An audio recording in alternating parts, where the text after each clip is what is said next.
আসসালামু আলাইকুম। এটিএন বাংলার গ্রামগঞ্জের খবরে সবাইকে স্বাগত জানাচ্ছি আমি মমরিনাজ মমি। শুরুতে সংবাদ শিরোনাম।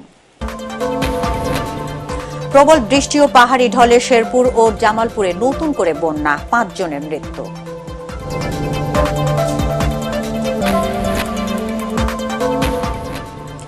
দ্রুত সংস্কার শেষে জাতীয় নির্বাচনের সময়সূচি ঘোষণা করতে অন্তর্বর্তী সরকারের প্রতি আহ্বান বিএনপির। সীমান্তে মানুষ হত্যা বন্ধের দাবি। নিরাপত্তাহীনতার কারণে এবার কঠিন চীবরদান অনুষ্ঠান না করার সিদ্ধান্ত সম্মিলিত ভিক্ষু সংঘের। ঠাকুরগাঁয়ে হিন্দু সম্প্রদায়ের দুপক্ষের বিরোধের জেরে মন্দিরে 144 ধারা। শুনছিলেন সংবাদ শিরোনাম, এবার বিস্তারিত। প্রবল বৃষ্টি আর উজানের পাহাড়ি ঢলে জামালপুর ও শেরপুরে নতুন নতুন এলাকা প্লাবিত হয়েছে। জলমগ্ন হয়ে গেছে জেলার 5টি উপজেলার কমপক্ষে শতাধিক গ্রাম ও ফসলের মাঠ। নালিতাবাড়ী উপজেলায় বন্যার পানিতে ডুবে মৃতের সংখ্যা বেড়ে দাঁড়িয়েছে 5 জনে। এখনও একজন নিখোঁজ রয়েছেন। প্রতিনিধিদের তথ্যচিত্রে আরো জানাচ্ছেন আশফুর রহমান সাগর। প্রবল বৃষ্টি আর উজান থেকে নেমে আসা পাহাড়ি ঢলে প্লাবিত হয়েছে শেরপুরের নতুন নতুন এলাকা। পানি ঢুকেছে শেরপুর সদর ও নকলা উপজেলার নিম্নাঞ্চলে। জলমগ্ন হয়ে গেছে জেলার 5টি উপজেলার কমপক্ষে শতাধিক গ্রাম ও ফসলের মাঠ। এদিকে ঢলের পানিতে মাছের খামার ডুবে ভেসে গেছে কয়েক কোটি টাকার মাছ। এতে দিশেহারা স্থানীয়রা। আমাদের বাড়ি ঘর সবকিছু ডুবে গেছে। প্রজেক্ট মাছের খামার যাদের আছে, ক্ষুদ্র ব্যবসায়ী থেকে শুরু করে বড় বড় যারা ব্যবসায়ী আছে সবকিছু ডুবে গেছে।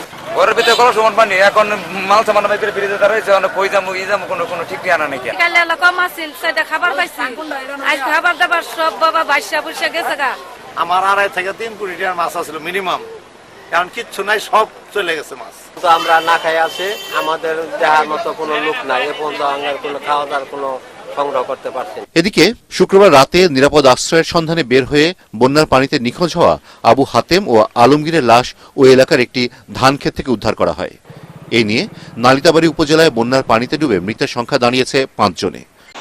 অপরদিকে ঝিনাইগাতির সন্ধ্যাকুড়া এলাকায় বন্যার পানিতে ভেসে এসেছে ক্ষুদ্র নৃগোষ্ঠীর অজ্ঞাত এক নারীর গলিত লাশ। এখনও নিখোঁজ রয়েছেন জহুরা খাতুন নামের এক নারী।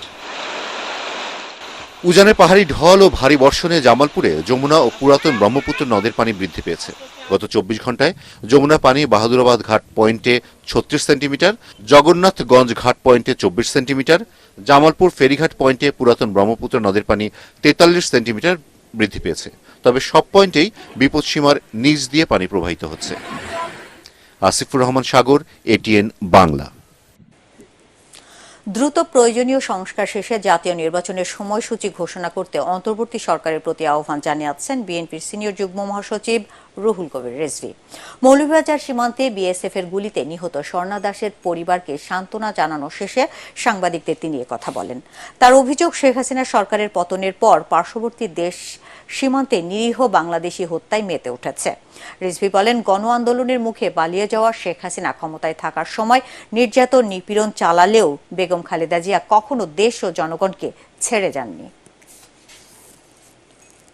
তারা ভারত বাংলাদেশ সীমান্তকে পৃথিবীর সবচাইতে রক্তাক্ত সীমান্ত, সবচাইতে সহিংস সীমান্ত, সবচাইতে মৃত্যু আর লাশের সারিতে মিছিলে পরিণত করার সীমান্ত পরিণত করেছে। আর শেখ হাসিনা কি করেছে?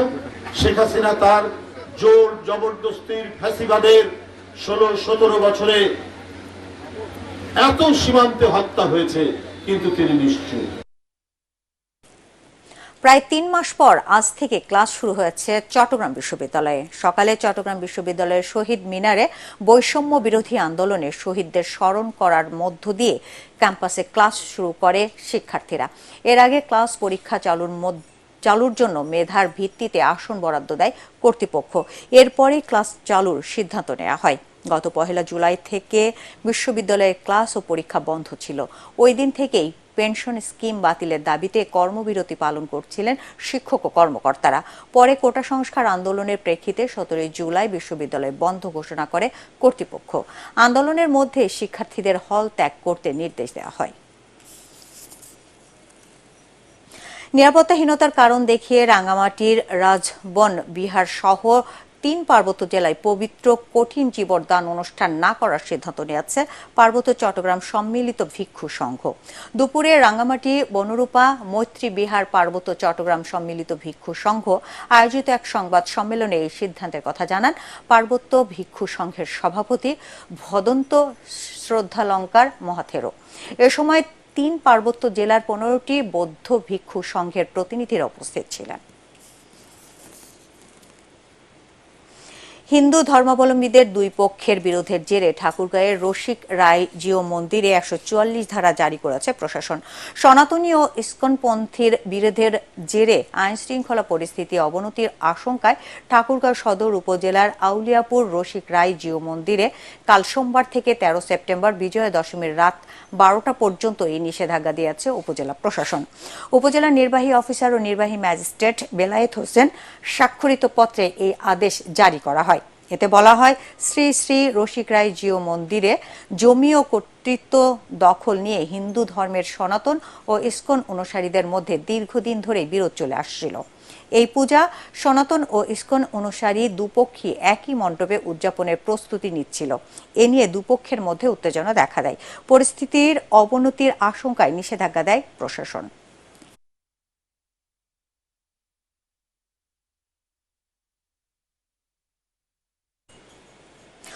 দুদিন পরে হিন্দু সম্প্রদায়ের সবচেয়ে বড় উৎসব শারদীয় দুর্গাপূজা শুরু। পূজাকে সামনে রেখে শেষ মুহূর্তে ব্যস্ত সময় পার করছেন প্রতিমা শিল্পীরা। প্রতিমা ও মণ্ডপকে সাজিয়ে তুলতে দিনভর ব্যস্ত তারা। এরই মধ্যে মন্দির কমিটির স্বেচ্ছাসেবক, প্রতিনিধি, পুলিশ, সেনাবাহিনীর সহায়তায় সার্বিক প্রস্তুতি নেওয়া হয়েছে। খুলনা ও মানিকগঞ্জ প্রতিনিধির তথ্যচিত্রে আরও জানাচ্ছেন রাসনা দাস। খুলনার বিভিন্ন মণ্ডপে নিপুণ হাতে দুর্গা দেবীর প্রতিমা নির্মাণ শেষে এখন চলছে শেষ মুহূর্তের সাজিয়ে তোলার কাজ। রং তুলির আঁচড়ে সাজিয়ে তোলা হচ্ছে দেবী মাকে। মণ্ডপে মণ্ডপে চলছে শারদীয় দুর্গাপূজার নানা প্রস্তুতি। শান্তিপূর্ণ ও উৎসবমুখর পরিবেশে শারদীয় দুর্গা উৎসব পালনে খুলনার প্রশাসনের পক্ষ থেকে নানা উদ্যোগ নেওয়া হয়েছে। অতিবৃষ্টি হলো, যার কারণে অনেক পারিবারিক পূজা তারা এবার করছে না। অর্থনৈতিক কারণেও কিছু পূজা আমরা এবার কম হয়েছে মহানগরে এবং জেলায়। দুর্গাপূজা যেন উৎসবমুখর পরিবেশে করা যায়, সেজন্য জেলা প্রশাসনের পক্ষ থেকে পর্যাপ্ত নিরাপত্তা ব্যবস্থা নেওয়া হয়েছে। এদিকে ধুমধাম করে পূজা উদযাপনে দেশ জুড়ে সুনাম রয়েছে মানিকগঞ্জের।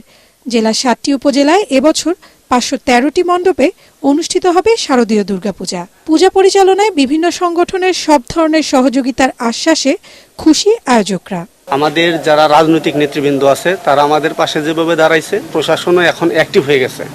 তা এছাড়া আমাদের যে আশেপাশের যে অন্যান্য ধর্মাবলম্বীরা তারা আমাদের পর্যাপ্ত সহযোগিতা করতেছে। আমাদের এই পর্যন্ত কোথাও কোনো অপ্রীতিকর কোনো ঘটনা আসেনি, এখনো পর্যন্ত কোথাও কোনো সমস্যার কথা আমরা শুনিনি। আমরা সকলের সার্বিক সহযোগিতায় এবার আমরা সুন্দর মতো পুজো উদযাপন করব। আর দুদিন পরেই মর্তে আসবেন দেবী। তারই প্রতীক্ষায় দিন গুনছেন ভক্তরা। তার আগমনে পৃথিবী থেকে সব পঙ্কিলতা দূর হবে, এমনটাই কামনা সনাতন ধর্মাবলম্বীদের। Bureau report, ATN Bangla. ভৌগোলিক নির্দেশক জিআই পণ্য হিসেবে স্বীকৃতি পেল টাঙ্গাইলের মধুপুর গড়ের আনারস। ঐতিহ্যবাহী এই পণ্যের জিআই স্বীকৃতিতে খুশি কৃষক ও ব্যবসায়ীরা। সুস্বাদু এই ফলটি বিদেশে রপ্তানি করে বৈদেশিক মুদ্রা অর্জনের উদ্যোগ নেয়ার দাবি তাদের। প্রতিনিধি নাসির উদ্দিনের প্রতিবেদন আর জানাচ্ছেন ফারহিন ইসলাম টুম্পা। আনারসের রাজধানী খ্যাত লালমাটির মধুপুরের আনারসের সুনাম দেশ জুড়ে। 1942 সালে এই অঞ্চলে প্রথম আনারস চাষ শুরু করে ইদিলপুর গ্রামের গারো সম্প্রদায়ের মানুষেরা। বর্তমানে হাজার হাজার হেক্টর জমিতে এর চাষ হচ্ছে। সম্প্রতি ভৌগোলিক নির্দেশক জিআই পণ্য হিসেবে আন্তর্জাতিক স্বীকৃতি মেলায় আনন্দিত স্থানীয়রা। মধুপুরের আনারস যে জিআই পণ্য হিসেবে স্বীকৃতি পেয়েছে, এজন্য আমরা আমাদের মধুপুরের আনারস নিয়ে গর্ববোধ করছি। মধুপুরের মাটি আনারস চাষে বেশ উপযোগী হওয়ায় দিন দিন বাড়ছে এর আবাদ। সেই সাথে লাভবান হচ্ছেন কৃষকরা।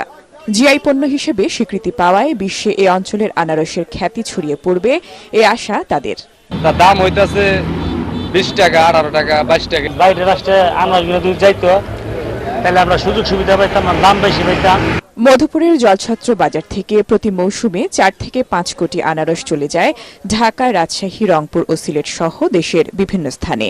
ব্যবসায়ীরা বলেন, বর্তমানে আনারসের দাম ভালো হলেও অন্য সময়ে দাম পাওয়া যায় না। এখান থেকে মোটামুটি প্রতিদিন সিজনের শুরু থেকে নিয়ে শেষ পর্যন্ত প্রায় 4 থেকে 5 কোটি আনারস বাংলাদেশের বিভিন্ন জায়গায় পৌঁছায়। আনারস বিদেশে রপ্তানির বিষয়ে উদ্যোগ নিতে সার্বিক সহযোগিতার আশ্বাস উপজেলা নির্বাহী কর্মকর্তার। মধুপুরবাসী এখন প্রাণের দাবি যেন এই আনারসকে আন্তর্জাতিক বিষয়ে পরিচিত করার জন্য রপ্তানি করা যায়, এবং রপ্তানি করার জন্য যে প্রক্রিয়াগুলো করা দরকার, বিশেষ করে কোল্ড স্টোরেজের ব্যবস্থা, এবং যদি কোনো ইন্ডাস্ট্রির মাধ্যমে এগুলো প্রক্রিয়াজাত করে তাহলে এটা আরো বেশি উৎপাদনমুখী হবে এবং বিদেশে এটা রপ্তানি পাবে। টাঙ্গাইল কৃষি সম্প্রসারণ অধিদপ্তরের তথ্য মতে মধুপুরগড় অঞ্চলে বছরে কয়েকশো কোটি টাকার আনারস উৎপন্ন হয়। বিদেশে রপ্তানি হলে আন্তর্জাতিক বাজারে এর আলাদা অবস্থান তৈরি হবে, যা দেশের অর্থনীতিতে ভূমিকা রাখবে, এমন প্রত্যাশা সকলের। Bureau report, ATN Bangla. দর্শক, পরবর্তী সংবাদ দেখার আমন্ত্রণ জানিয়ে এখনকার মতো শেষ করছি। এটিএন বাংলা সংবাদ ইউটিউবে দেখতে ব্রাউজ করুন youtube/ATN Bangla News। ধন্যবাদ সবাইকে।